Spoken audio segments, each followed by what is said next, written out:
A 5.2 magnitude earthquake struck near Sanma, Vanuatu today on June 28, 2026 at 18:35 local time, or on June 28, 2026 at 7:05 Coordinated Universal Time.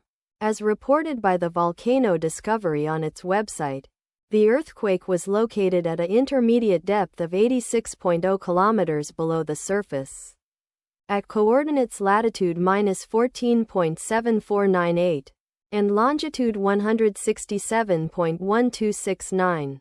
The exact magnitude, epicenter and depth of the quake might be revised within the next few hours or minutes as seismologists review data and refine their calculations, or as other agencies issue their report.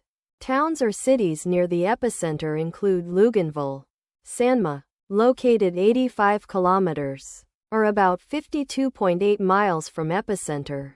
The recommended course of action is to be vigilant for possible aftershocks that may occur. Let us pray that this earthquake will not have a major impact on our brothers and sisters there, and that there will be no more earthquakes. Amen.